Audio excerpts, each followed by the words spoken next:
Les autres, on va tourner dans l'Épître aux Romains, si vous voulez bien. Chapitre 9. Romains, chapitre 9. Si vous regardez à l'écran, c'est qui ça? C'est quoi ça? Un potier. Un potier. Et dans les semaines qui vont venir, ça se pourrait y avoir quelque chose qui s'est passé. Le potier est maître de l'argile. Quand on met un paquet d'argile sur un tour, c'est ce qui se passe dans la tête du potier qui va finir par sortir sur le tour. L'argile n'a aucun contrôle sur ce qu'elle va devenir. Et dans les quelques semaines qui vont venir, on va regarder que notre Dieu est le maître de l'argile, et non pas nous. Qui veut dire ça? Dans la Genèse, quand c'est marqué l'Éternel, Dieu forma. Le mot former dans l'hébreu, là, c'est potier. Dieu a pris de la terre et a formé, a modelé, comme un potier fait, un homme et une femme. À partir de la femme, après ça, à partir de la côte de l'homme. C'est lui qui a décidé à quoi l'homme ressemblerait. Et la femme qui était tirée de l'homme après cela. C'est lui qui a décidé quelles seraient toutes nos capacités en tant qu'être humain. C'est lui qui a décidé qu'est-ce qu'un être humain, à quoi ça ressemblerait. Il n'a pas demandé la vie à l'être humain. Il a décidé, lui, à quoi chacun de nous ressemblerait. C'est lui le potier. Donc, il ne sera pas surprenant de constater, quand on va parler de notre formation spirituelle, que c'est encore lui qui prend les décisions. C'est lui qui a formé le monde. C'est lui qui a fait la terre, c'est lui qui a tout fait. Donc pourquoi on serait surpris quand on parle de notre salut si c'est lui qui a tout décidé? Il me semble que c'est logique dans ce sens-là. Donc on va voir ensemble des choses.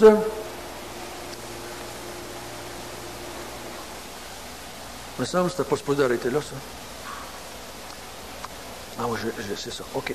Donc, là, c'est ce qu'on va voir dans les semaines qui vont venir, dans chapitre 9, 10, 11. Dieu va démontrer qu'il y a un contrôle sur le salut de l'humanité. Il va parler beaucoup d'Israël là-dedans, dans ces trois chapitres-là, et il va parler aussi de l'Israël physique, mais il va parler aussi de l'Israël spirituel, qui est nous. Donc, on va passer à travers ça et on va parler beaucoup d'élection. On va parler beaucoup moi je dirais bien ça, de prédestination. On va parler de la souveraineté de Dieu dans tout cela. Et je peux vous dire personnellement que pour moi, quand j'ai étudié ça dans ma vie chrétienne, ça fait pas loin de 20-25 ans maintenant, c'est les vérités qui ont bouleversé ma vie personnellement. Ça m'a sécurisé, mais Dieu a paru plus grand à mes yeux à cause de ça. Quand on parle du salut, souvent on a tendance à parler trop de ce que l'homme est en train de faire, et là on ne glorifie pas Dieu. Puis le salut paraît plus petit. Quand je vous parle de salut, puis de ce que vous devez faire pour le salut paraît plus petit tout d'un coup sec. Quand on parle que c'est nous la raison du salut, le salut paraît encore plus petit. Mais quand on va parler cette semaine que le salut vient de Dieu et dépend de Dieu et est pour Dieu, le salut tout d'un coup prend toute sa valeur, toute sa grandeur. Quand j'ai compris dans ma vie personnelle, par la grâce de Dieu, que le salut, c'était pas pour moi, c'était pour la gloire de Dieu. Le salut, tout d'un coup, a pris tout son sens dans ma vie. Pendant des années, je pensais que le Seigneur m'avait sauvé, c'était pour moi, puis c'était juste pour moi, puis c'était pour moi que j'allais au ciel, puis j'allais la vie éternelle. Mais ce n'est pas la réalité. C'est un sous-effet, ça. La raison pour laquelle Jésus a accompli la volonté de son Père, parce qu'il voulait que son Père soit glorifié. C'était la raison d'être du salut. Et quand on voit ça, pour qu'on comprenne ça, ça change la vie chrétienne, ça change notre raison de vivre, ça change notre raison de prier, ça change notre raison de vivre en Église. Ça donne tout un autre sens, parce qu'on n'est pas là pour nous. On est là pour Dieu. Et Dieu a juste un but. Dieu fait toutes choses juste pour une raison. Lui-même. Lui-même. Il ne fait rien pour nous autres. On en jouit de ce qu'il est en train de faire pour lui-même. On en bénéficie, mais ce n'est pas pour nous qu'il le fait. Il le fait pour sa propre gloire. Dans Romains 9, si vous voulez bien tourner avec moi, Romains 9, verset 1. Et on va lire jusqu'au verset 13. 1 à 13. On pouvait lire 3 versets, chacun. Si vous lisez, s'il vous plaît, lisez très fort pour que tout le monde entende. Et on va lire chacun 3 versets. Chacun qui veut jusqu'au verset 13. Je dis la vérité en Christ, comme le besoin. La conscience m'en rend témoignage par le Saint-Esprit. J'éprouve une grande tristesse et j'ai dans le cœur un chagrin continuel.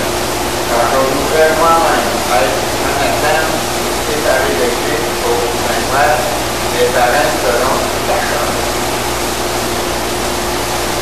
Sont les Israélites, à qui appartiennent l'adoption, la gloire, les alliances, la loi, le culte, les promesses et les patriarches, de qui est issu selon la chair le Christ, qui est au-dessus de toutes choses, Dieu béni éternellement. Amen. Ce n'est point à dire que la parole de Dieu soit restée sans effet, car tous ceux qui descendent d'Israël ne sont pas Israël, bien qu'ils soient la postérité d'Abraham, ils ne sont pas tous ses enfants, mais il est dit en Isaac sera nommé pour toi une postérité. Quelqu'un d'autre? C'est-à-dire, ce ne sont pas les enfants de la chair qui sont enfants de Dieu, mais ce sont les enfants de la promesse qui sont regardés comme la postérité. Voici en effet la parole de la promesse. Je reviendrai à cette même époque et Sarah aura un fils. Et de plus, il en fut ainsi de Rebecca, qui comprit seulement Isaac, notre femme. Un autre? Car les enfants étaient forts en volonté et les efforts féminins en plus que les élections de Christ, sans les gens des cieux, et par la seule volonté de celui-ci à Christ. Et celui-ci a les états, les à tous les plus jeunes, selon ce qui est dit, j'ai aimé Jacob, j'ai aimé Israël. Qui dit ça, le verset 13? Dieu. C'est difficile dans notre tête de concevoir certaines choses. Et on va essayer de comprendre un peu mieux quand Dieu dit « J'ai aimé Jacob, j'ai haï Isaïe ». Et ce qu'on va voir ensemble dans les semaines qui viennent, c'est la souveraineté de Dieu, qu'on appelle la volonté de Dieu, et la volonté de l'homme, qu'on appelle la liberté de l'être humain. On va voir les deux en même temps. Mais surtout, le côté de Dieu. Parce que l'apôtre Paul, ce qu'il va faire ressortir dans le verset, chapitre 9, 10, 11, c'est Dieu est souverain dans ce qu'il fait. Un souverain, ça veut dire quoi, ça, quand vous parlez de ça? Quand vous pensez à un souverain, qu'est-ce que vous voyez dans votre tête? Avez-vous une image qui arrive? Un roi, hein? C'est souvent un roi assis sur un trône avec une grosse couronne. Il est un souverain, il règne. Il décide toutes choses. Il décide toutes choses. Il dicte toutes choses. Il organise toutes choses. Et là, pour nous, on a de la misère que s'il y a un roi au-dessus de nous autres qui nous regarde et qui a décidé toutes choses, là, on se demande quelle liberté qu'on a. Et peut-être quand on va avoir fini le chapitre 11, vous allez avoir l'impression d'être des petites marionnettes au bout des fils. Et que Dieu est au-dessus avec les fils et les marionnettes, puis il dirige toutes choses. Si vous avez cette impression-là, selon ma compréhension, vous avez une bonne impression. Parce que c'est ça qu'il veut qu'on réalise. Que Dieu est au contrôle de tout. Des bons et des mauvais. Il est au contrôle de tout. Quand vous lisez l'Ancien Testament, vous voyez Dieu à l'œuvre et il contrôle tous les monarques de son monde, qu'ils soient bons ou mauvais. Il dit à Nabuchodonosor, qui est la tête d'or, hein, qui est le plus grand monarque de l'histoire de l'humanité. Il dit, n'est-ce pas moi qui t'ai mis en place? N'est-ce pas moi qui t'ai donné le royaume? Tu ne veux pas me croire? Va manger de l'herbe pour 7 ans. Mais tu dis, Dieu est souverain, je te ramènerai dans ta place. Il l'a mis, il l'a attaché après une chaîne, il a fait manger de l'herbe pendant 7 ans. Au bout de 7 ans, il a levé les yeux et il dit, c'est toi qui es souverain. Dieu l'a remis à sa place. Il dit, tu vas admettre que c'est moi qui contrôle le monde, c'est pas toi, Nabuchodonosor. Nabuchodonosor, était-tu un chrétien? Païen ou non? Il était un païen. Il y en a qui pensent qu'il s'est peut-être devenu chrétien à ce moment-là, se soumettant à Dieu, et sa vie a changé par après, dans le sens qu'on peut voir. Son attitude envers le peuple de Dieu avait changé. Mais on n'a pas de précision à 100%.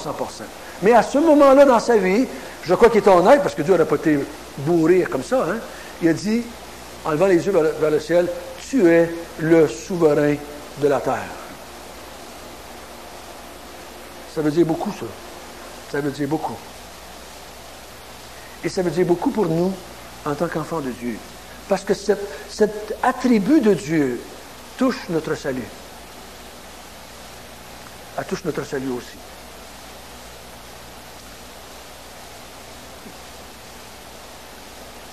Si on regarde les premiers versets du texte qu'on a lu ce matin, l'apôtre Paul exprime ses sentiments face au peuple de Dieu. Ses sentiments pour les Israélites. D'où ça vient le mot Israélite? Ça vient du mot Israël, Jacob. Jacob, c'est quand c'est qu'il a été appelé? Y a-t-il qui s'en souviennent? Quand est-ce qu'il a été appelé? Il s'est battu avec Dieu cette nuit-là. Dieu a démis la hanche de Jacob et il a dit, maintenant, ton nom, ce ne sera plus Jacob, ça va devenir Israël, qui veut dire, vous rejoignez. Ça veut dire quoi, Israël? Lutter avec Dieu et avoir gagné. Avoir lutté avec Dieu pour avoir gagné. Parce qu'il dit, je te laisse pas partir tant que tu ne m'auras pas béni. Puis il dit, laisse-moi partir, il faut que je m'en aille, le soleil se lève, la journée commence, laisse-moi partir. Il dit, je te laisse pas partir jusqu'à temps que tu ne vas pas me bénir. Et Dieu le bénit. Donc il a lutté avec Dieu puis il a gagné. Il dit, ton nom, ça va être maintenant Israël. C'est facile à comprendre, ça. Un être humain qui lutte avec Dieu. Mais il était assez vrai, ce Dieu-là, pour lui démettre l'ange, parce qu'il a beauté de restant de sa vie. Si vous voulez spéculer, allez-y, mais dites-moi-les pas. Parce que c'est pas évident d'essayer de comprendre toutes ces affaires-là. Hein? Ça nous dépasse des fois. Mais la parole de Dieu est vraie. Et on s'arrête là-dessus, on dit Dieu a bâti avec Israël. Mais qu'est-ce qu'il dit ici? L'apôtre Paul dit au verset 1, il dit, je ne mens point. Ce que je vais vous dire là, je ne mens point. La vérité est en Christ. Donc je vous parle et je prends comme Christ comme témoin. J'ai dit la vérité en Christ. Je parle comme si Christ est aux côtés de moi. Je ne mens point. Dans ma conscience me rend témoignage par mon esprit, par le Saint-Esprit, je veux dire, que ce que je vais dire là, c'est la vérité. Là, il parle de ses sentiments, là. Il dit, les sentiments que j'ai pour mes frères israélites sont vrais. C'est pas du fake, c'est pas de l'apparence, c'est pas du show-off que je veux faire. Le Saint-Esprit en rend témoignage à mon esprit que ce que je dis, c'est vrai.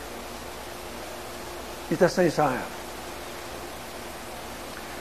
Parce que ce qu'il va dire dépasse des fois ce qu'on pourrait dire nous autres mêmes et l'entendement des fois qu'on a. Il dit, j'éprouve quoi? Au verset 2, il dit, j'éprouve une grande tristesse. J'éprouve de la peine. Puis c'est pas juste un petit peu, il dit une grande tristesse. Puis il dit après, il dit, j'ai dans le cœur un chagrin continuel. Ça veut dire qu'un chagrin qui n'arrête jamais. Paul, dans sa vie de tous les jours, il y avait un sentiment de tristesse, un sentiment de chagrin continuel pour les Israélites. Ce n'est pas un sentiment léger. Là. On dit grand, on dit continuel. Là, ce qu'il va dire au verset 3, moi je ne l'ai pas dit en tout cas. ni pour ma mère, ni pour mes enfants, je ne l'ai jamais dit. Ce qu'il dit au verset 3, quand je voudrais moi-même être anathème. Qu'est-ce que ça veut dire le mot anathème? C'est le mot maudit. Le mot veut dire être, je vais vous le lire ici, un petit peu, il me semble que j'ai quelque chose. J'ai sorti le dictionnaire. Anathème, non masculin, ça vient du latin, du grec anathema, offrande votive, offrande faite à Dieu par les premiers chrétiens. Mais c'est numéro 2. Dans le catholicisme, exclusion prononcée par l'Église contre les fidèles qui ne se soumettent pas à son autorité ou combattre ses dogmes. Frapper l'anathème, ça veut dire être jeté, être rejeté, être expulsé. Dans la Bible, c'est traduit, regardez en dessous, anathema, qui veut dire tout ce qui est livré au malheur, chose offerte et laissée sur place, par exemple une offrande, le résultat d'un vœu, et pendu au mur ou sur une colonne de temple, chose dévouée à Dieu, sans espoir de rachat, un animal destiné à être tué, donc personne ou chose vouée à la destruction, dévoué par interdit, un homme maudit, voué au malheur. C'est ce que le mot veut dire. C'est ce que le mot veut dire, oui? C'était n'importe quel Dieu. C'était un mot qui était utilisé pour n'importe quoi. Quand tu dévoies à Dieu quelque chose, c'est-à-dire, le mot veut dire, c'est quelque chose qui est séparé, quelque chose qui est mis de côté, c'est quelque chose qui est rejeté. Il dit, Paul dit, j'aimerais, pour ça que juste après, il dit quoi? Il dit la même chose, là. Et séparé de Christ pour mes frères, mes parents, selon la chair. Ah, il va loin, là. Il va loin, là. Qu'est-ce qu'il dit? Je serais prêt d'être maudit. Je serais prêt même à être séparé de Dieu pour que mes amis soient sauvés. Il va loin, hein? Seriez-vous prêts à dire ça honnêtement, comme Paul dit, je prends Christ à témoin, et cet esprit rend témoignage à mon esprit que ce que je dis là est vrai. Il y avait tout un sentiment, l'apôtre Paul, pour ses compatriotes. Je suis prêt à ne pas être sauvé pour que toi tu le sois. Ouh.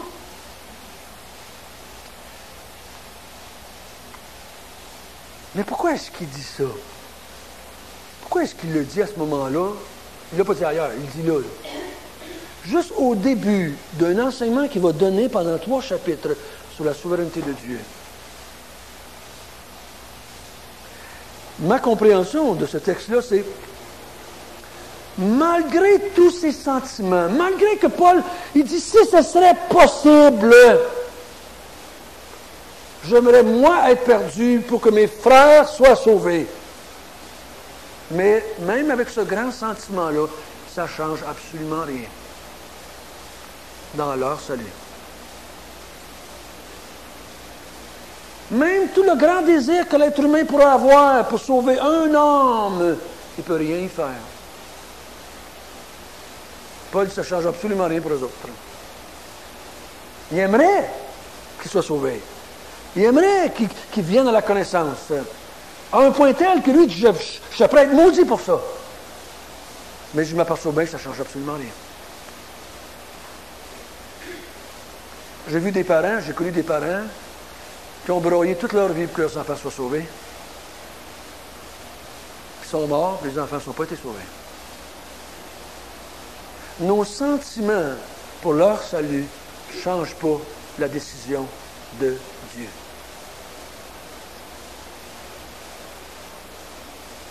Parce que si c'était ça, l'apôtre Paul aurait bougé bien avant nous autres.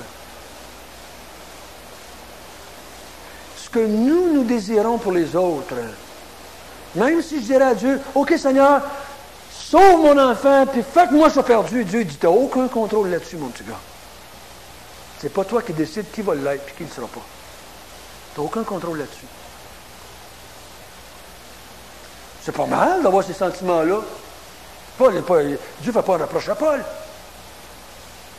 C'est même, je dirais même naturel de vouloir que ceux qu'on aime les plus soient encore sauvés. C'est bien correct. Il ne faut pas prendre nos sentiments, que nos sentiments vont faire bouger quelque chose. C'est correct, ils sont là, nos sentiments, mais ça ne fera pas bouger rien. Ça ne fera pas bouger rien. Parce que je dis, j'ai vu des gens, j'ai vu des parents, je prends un exemple comme ça parce qu'on comprend bien, j'ai vu des parents qui n'avaient pas un grand fardeau pour leurs enfants, puis les enfants ont tous été sauvés. Je l'ai vu d'autres avec un grand fardeau qui ont fait beaucoup pour leurs enfants pour qu'ils soient sauvés, puis les enfants n'ont pas été sauvés. Parce que ce n'est pas ça qui fait la décision. Ce n'est pas ça qui influence la décision. Ce n'est pas ça qui influence Dieu. Dieu a fait des choix bien avant ça. C'est ce qu'on va voir. Puis ça nous frustre un petit peu, hein? Ça nous désarçonne. On dit, ouais, ben, j'ai pas un grand contrôle là-dessus, moi, là, qui je suis? Mais t'es rien! T'es rien! Dieu est tout, nous, on n'est rien. Je suis donc content que Dieu n'ait pas laissé ça dans mes mains. Je suis donc heureux que Dieu ne m'ait pas dit, c'est ta responsabilité, François, si tes enfants vont venir au Seigneur, que je serai malheureux et inquiet. Je serais trop maîtrisé, je pense que je suis peut-être en dépression le restant de ma vie. Si je penserais que ça dépend de moi, je serais donc malheureux. J'ai pensé ça. J'ai enseigné ça. Que Dieu me pardonne. Si tu enseignes l'enfant dans son jeune âge, quand il va vieillir, il ne va jamais s'en séparer. Voyons donc. Voyons donc. Sur qui je mets la responsabilité, là? Sur le parent. C'est pas ça. Hein? On va voir, dans le chapitre 9, 10, 11, on va voir que la responsabilité du salut repose seulement sur une personne. Là. Sur la personne de Dieu. C'est bien comme ça. Parce que si ce n'était pas ça, les êtres humains iraient tout en enfer. Sans aucune exception. Parce qu'ils sont tous des pécheurs, voués à la perdition. Si on laisse ça dans la main juste d'un homme, qui que ce soit, d'une femme, quel que ce soit, si on laisse ça dans une main d'une personne, on est tous faits. On est tous faits. Dieu ne pouvait pas remettre ça dans les mains des hommes pécheurs. Parce que les hommes pécheurs ne veulent pas la volonté de Dieu. On l'a vu au chapitre 8. Ils ne veulent pas et ils ne peuvent pas faire rien pour Dieu. Parce qu'ils sont pécheurs. Ils sont pécheurs. Donc, automatiquement, il faut bien comprendre ici, l'apôtre Paul, il dit, malgré mon grand sentiment, malgré que je serais prêt à aller jusqu'à la damnation pour sauver quelqu'un, je ne peux pas le faire. Je ne peux pas le faire. N'essayons pas de manipuler Dieu par nos actions. Dieu ne se laisse pas manipuler par nous. Dieu ne se laisse pas manipuler. C'est pour ça qu'il nous dit, quand tu pries, prie selon ma volonté, parce que je ne le fais pas. Donc, il ne se laisse pas manipuler par nous autres. C'est correct, n'est-ce pas? C'est bien, je suis content. Pourquoi? Mais il est parfait, puis moi, je suis imparfait. Donc, pourquoi qu'on demanderait à l'imparfait de contrôler le parfait? C'est fou. Ça serait fou. C'est le parfait qui contrôle l'imparfait. C'est bien ainsi. C'est parfait comme ça. Deuxième chose qu'on voit. Donc, les sentiments que j'ai, même s'ils sont à l'extrême, ne peuvent pas changer ce qui est devant moi. Le privilège maintenant des Israélites, au verset 4 et verset 5.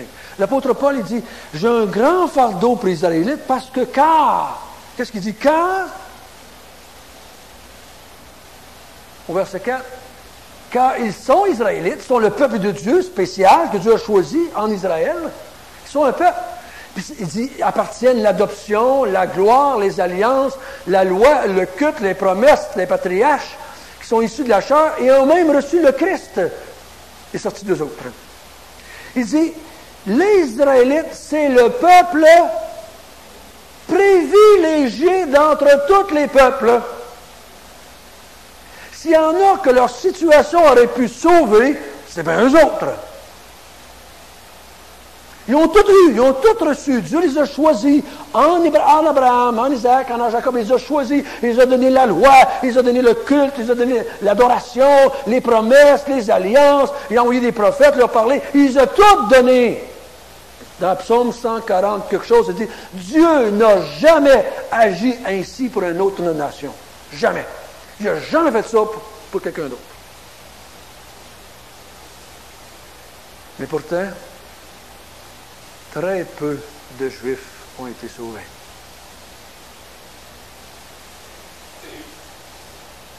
Qu'est-ce qu'il veut nous dire encore une fois là? Il n'y a pas de situation privilégiée pour accepter le Seigneur. Ceux qui ont les plus grands privilèges n'ont pas accepté le Seigneur plus. Vous savez combien de pourcentage d'enfants, de familles chrétiennes acceptent le Seigneur?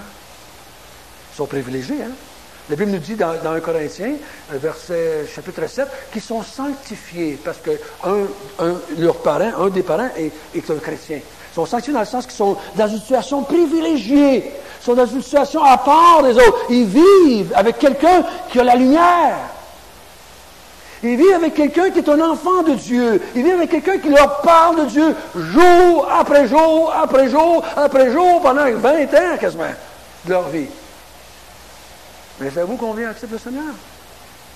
Quel pourcentage vous parleriez? Quel pourcentage vous pensez des enfants de chrétiens acceptent le Seigneur, selon les statistiques qu'on lit en Amérique du Nord? 10 5 hein? 1? Ben, vous êtes tous trop négatifs, là. Oh non, ça, c'est bien trop positif, là. Hey, t'es pas loin, c'est 15. On nous dit qu'il y a 15 des enfants de familles chrétiennes qui acceptent le Seigneur. C'est déjà beaucoup par rapport à la masse des autres. Parce qu'il y a juste 1 de la population au Québec qui accepte le Seigneur. Mais dans nos familles, il y en a 15. Mais il y a 85 ce qu'il imagine, c'est qu'il représente des milliards d'enfants dans le monde. Des millions, c'est trop fort. Des millions. Qui sont dans une situation très privilégiée, mais qui n'accepteront jamais le Seigneur. Puis il y en a d'autres qui sont dans des familles complètement athées, de parents tordus jusqu'à l'os, qui acceptent le Seigneur. L'apôtre Paul, il dit, ce n'est pas la situation dans laquelle tu te trouves qui décide si tu vas sauver ou pas. Il n'y a rien de mal à leur donner une situation privilégiée, voyons donc. Hein? On peut enseigner nos enfants tous les jours, c'est bien, c'est correct, mais il ne faut pas penser que c'est ça qui va les sauver. Faites-le pas pour les sauver. Faites-le pour glorifier le Seigneur. Et laissez le salut de leurs âmes dans les mains de Dieu, parce que ce n'est pas dans votre contrôle à vous autres. Mais ne pensez pas, comme j'ai fait pendant des années, que plus vous en mettez, plus ils ont des chances d'accepter le Seigneur. Ce n'est pas vrai. Ce n'est pas vrai. C'est bien de les en donner tant vous voulez. Mais ne comptez pas là-dessus pour qu'ils soient sauvés. Parce que là, vous vous glorifiez. En disant, moi, je n'ai fait plus que les autres, c'est pour ça. J'ai déjà dit, moi, quand j'étais jeune, dans ma folie, mon ami, que des fois, je dis, Seigneur, une chose que tu pardonnes parce que je suis foutu à l'os. Laissez penser aux parents que s'ils étaient des bons parents, leurs enfants seraient sauvés. Parce que vous, pourquoi je disais ça? Parce que je pensais que j'en étais un bon. Mes enfants se sauvés. Quelle surprise que j'ai eue. Aujourd'hui, ce que je dis, si tes enfants sont sauvés, Dieu t'a fait une grâce, une très grande grâce. Ce n'est pas à cause de toi qu'il le fait. C'est aussi gracieux de sauver l'enfant d'un chrétien que de sauver l'enfant d'un inconverti. C'est de la grâce toutes les deux, à la même quantité, à la même force. Ni un ni autre ne mérite ça. Il n'y a personne qui va pouvoir arriver devant Dieu et dire, moi, j'ai mis mes enfants dans une situation tellement privilégiée là, qu'ils ont accepté le Seigneur, c'est moi. C'est moi qui ai fait ça. Ben non. Ben non. Et mes frères et sœurs, ne vous mettez pas ce fardeau-là sur le dos non plus. Ça va vous écraser spirituellement. Ne comptez pas là-dessus. Parce que vous allez peut-être être déçus, parce que peut-être qu'ils ne seront pas sauvés. Et l'apôtre Paul ici, il est tellement affecté de voir le peuple israélite avec tellement de privilèges, tellement de bénédictions que Dieu nous a faites. Dieu nous a donné toute la lumière du monde à passer à travers les autres. Même le Christ, il dit, nos mondes. La lumière s'est incarnée dans leur monde, eux autres, dans leur pays. Ils ont vu, ils l'ont touché, ils ont mangé avec lui, puis ils ne l'ont même pas vu. On va voir plus loin. Ça ne dépend pas de celui qui court. Ça ne dépend pas de celui qui court. Ça dépend de celui qui décide. C'est correct comme ça. Parce que si nous avait laissé là, puis Dieu a décidé par vous autres mêmes, tout seul, on n'a jamais décidé par rien. Ça ne veut pas dire qu'on n'a pas un choix, là. On va parler de ça plus tard. Là, on parle de Dieu, dans le rôle de Dieu dans notre salut. Les privilèges, il ne faut pas compter là-dessus. L'apôtre Paul dit, regardez les Israélites, ils ont tout eu. Puis juste une petite poignée. Qu'est-ce qu'il dit dans Isaïe? Hein? Seulement un petit nombre, et un reste. Il appelle ça un reste. Seulement un petit reste. Seulement un petit reste. Acceptez le Seigneur. Seulement un petit reste. Parmi les millions d'Israélites dans l'Ancien Testament, des millions, on évalue à peu près peut-être 10, 12 millions d'Israélites dans le temps dans l'Ancien Testament qui vivaient en Israël. Puis quand Dieu a parlé à Isaïe, il dit, je m'en suis conservé 7000. Il dit un chiffre, il dit 7000. Je ne suis pas sûr qu'il faut prendre le chiffre à la lettre. Et ce qu'il est en train de dire, j'ai pogné un petit reste, une petite affaire de rien. Qui n'ont pas fléchi les genoux devant Baal, qui m'appartiennent à moi. 7000 sur 10, 12, 14 millions. On appelle ça peu d'élus. On appelle ça peu d'élus. Beaucoup d'appelés, peu d'élus.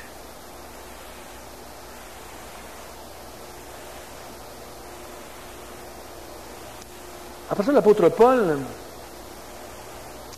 il dit qu'à tous ces gens qui ont été privilégiés, il va parler à partir du verset 6, il va parler de ce qu'on appelle les vrais Israélites. Les vrais. Ceux que Dieu avait en pensée. Fait que là, c'est pour ça qu'il commence au verset 6. Qu'est-ce qu'il dit au verset 6? Ce n'est point à dire que la parole de Dieu soit restée sans effet. Là, l'apôtre Paul dit, mais tout ce que Dieu avait promis, tout ce que Dieu avait dit à Israël, c'est-tu que Dieu n'est pas capable de faire ce qu'il dit? Est-ce que Dieu n'est pas capable d'accomplir ce qu'il a promis? Il dit, ben non. Car tous ceux qui descendent d'Israël ne sont pas Israël. Qu'est-ce qu'il est en train de dire, là? Il ne dit pas tous ceux qui sont nés dans la chair en tant que juifs qui sont vraiment Israël. Dieu, quand il parle dans l'Ancien Testament, il parle de son Israël, de son peuple. Il ne parle pas de ceux de la chair. Il parle de ceux qui ont la même foi qu'Abraham. Il ne parle pas de ceux de la chair. Parce que la majorité vont mourir sans être des enfants de Dieu. Parce que ça, il dit, c'est pas tous ceux qui descendent d'Abraham qui sont des enfants d'Abraham. C'est pas tous ceux qui ont le nom d'Israélites qui sont vraiment des Israélites. Quand Dieu a parlé dans l'Ancienne Alliance, puis qu'il a dit, mon peuple, mon épouse, ma femme, mon Israël, il parlait de ceux que lui avait en tête. Pas de tous ceux qui étaient nés dans la chair. Parce que si ça faisait ça, on aurait un problème. On se disait, mais comment ça que Dieu n'est pas capable de faire ce qu'il avait dit? Mais Dieu, quand il disait à Israël, il regardait les millions, puis il disait, mon peuple. Dans sa tête, c'était mon peuple, ceux qui m'appartiennent. C'est pas tous ceux-là, là. Pas tous ceux-là. Quand j'ai fait mon cours à Montréal, à un moment donné, ils nous ont envoyé parler avec un rabbin dans une synagogue. Ça faisait partie de notre cours d'aller interroger un rabbin dans une synagogue à Montréal. Je suis allé parler avec un rabbin, et il m'a dit, oh, monsieur Nollet, il était plus vieux que moi, il m'appelait monsieur, mais il m'a dit, tu te trompes, là. Tu te trompes, ça ne marche pas comme ça. Nous, on est privilégiés parce qu'on est juifs. L'important, c'est d'être juif. C'était pas de croire, c'était pas d'avoir une vie morale ou pas morale. Pour eux autres, si tu étais un juif de chair, tu étais correct. Tu étais correct. C'est pour ça qu'ils ont dit à Jésus, hein, ne sommes-nous pas des enfants d'Abraham? Jésus a dit quoi? Je peux prendre une roche pour en faire un enfant d'Abraham si je veux, là. C'est pas à cause que tu es né d'Abraham que tu es un enfant d'Abraham. Si tu es un enfant d'Abraham, si tu crois comme Abraham, si tu as la foi d'Abraham, tu es un enfant d'Abraham. C'est pas à cause que tu es né d'un descendant d'Abraham que tu es un enfant d'Abraham. Les vrais Juifs, ce sont ceux qui ont la même foi qu'Abraham. C'est pour ça que dans l'Église, dans le Nouveau Testament, on appelle Israélites, les vrais Juifs, les chrétiens.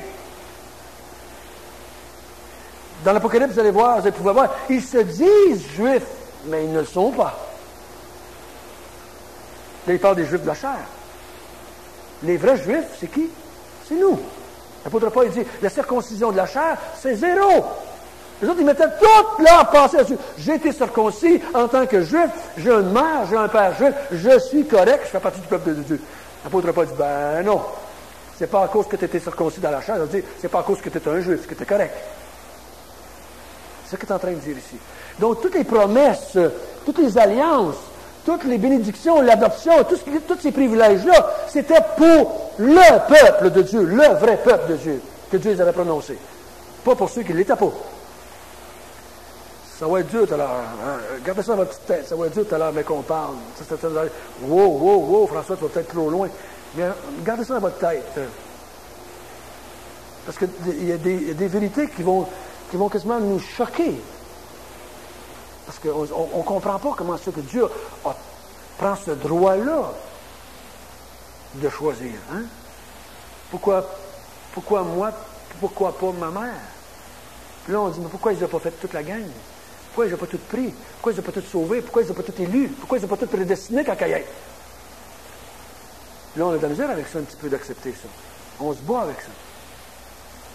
Ceux que Dieu avait en pensée, ou ceux que Dieu avait, on dirait dans le un langage du Nouveau Testament, ceux qui étaient écrits dans le livre de la vie, c'est ceux-là que Dieu a en pensée, quand il parle de son peuple. Il ne parle pas de ceux qui sont nés de la chair. Il dit au verset 7 et 8, ce ne sont pas les enfants de la chair que Dieu avait en esprit ou en pensée quand il s'adresse aux autres. C'était aux enfants de la promesse. Et là, il donne 2 exemples. Sarah et Rebecca. Ismaël et Isaac, c'est 2 fils qu'Abraham a eus. Un était plus fils que l'autre. C'était 2 descendants d'Abraham direct. Pour Abraham, Isaac, Ismaël, c'était 2 enfants égaux pour lui. Pour Sarah et Agar, c'était un petit peu différent. Mais pour Abraham, c'était ses 2 fils, égaux. Tous les 2. Mais Dieu dit quoi? Chasse Ismaël.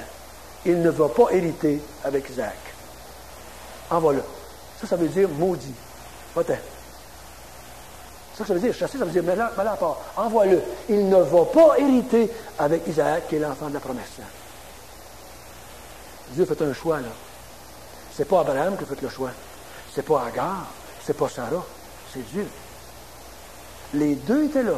Mais pourtant, Dieu a dit, chasse Agar et son fils, afin qu'il n'hérite pas avec Isaac. Parce qu'Isaac était l'enfant de la promesse. Dieu avait choisi Isaac.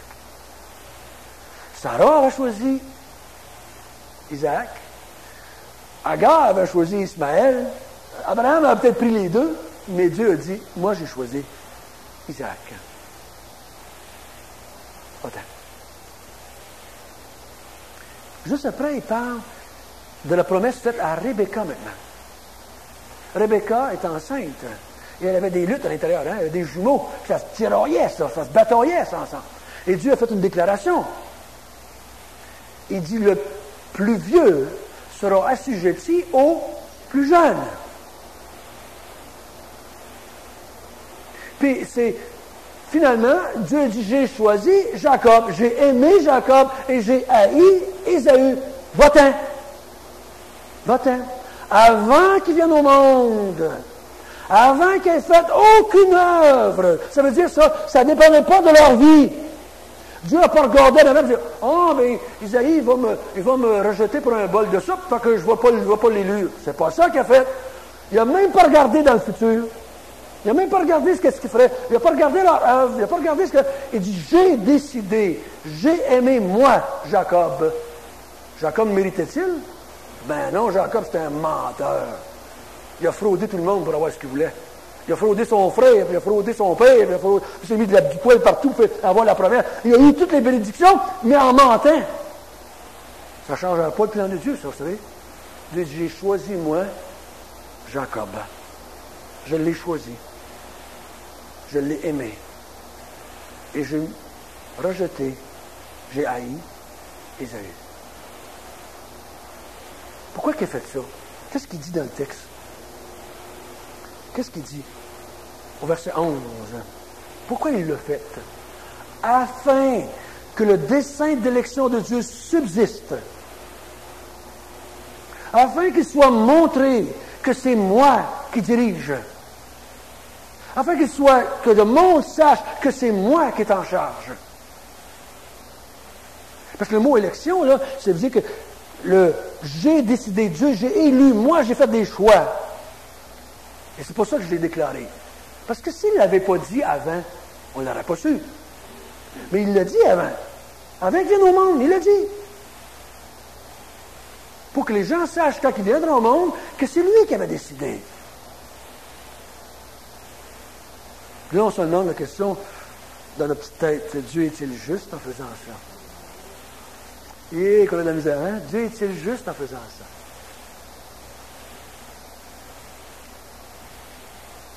Mais on va falloir qu'on se rappelle,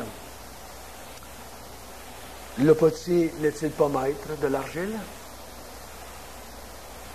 Quand on se demande si Dieu est juste, à qui nous pensons? À nous. Si on pense à Dieu, on n'a pas de problème, c'est correct. Mais quand on pense, si ça fait notre affaire, si ça rencontre nos desseins à nous autres, si ça fait notre plaisir à nous autres, là on dit, oh, non, si Dieu est juste. Mais quand on recherche la gloire de Dieu, il n'y a pas de problème. Il n'y a pas de problème. Parce que ça fait de Dieu quoi? Un souverain. Ça l'élève au-dessus de l'être humain. Et si on pense à nous, je dis, il n'y a pas le droit de faire ça. Il n'y a pas le droit de faire ça avec Isaïe. Voyons, non. Là, on est en train de dire qu'Isaïe est plus important que Dieu. Il n'est pas plus important que Dieu. C'est Dieu qui est plus important.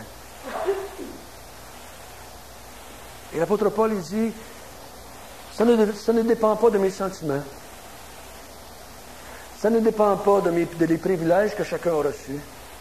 Ça dépend de quoi? De celui qui appelle, de celui qui a décidé, de celui qui a fait des choix. La semaine prochaine, on va voir, il va employer un autre exemple. Il va aller chercher Pharaon. Il va montrer encore sa souveraineté sur Pharaon, le grand monarque. Il va montrer encore, ensuite, il va pousser jusqu'à l'extrême, dire, c'est moi qui ai décidé. C'est moi qui ai décidé. Donc, votre salut et mon salut dépend seulement que de Dieu. Êtes-vous content que ça dépende de Dieu? Si ça ne dépendait pas de lui, vous ne seriez pas ici ce matin. C'est pas vous qui l'avez cherché. C'est lui qui vous a cherché. Si vous n'avez pas cherché, vous seriez encore dans les branches en train de vous cacher, comme Adam et Ève. Je prends toujours ça comme exemple. Si Dieu n'a pas descendu dans le paradis, puis dire, où es-tu, Adam? Où es-tu, Ève?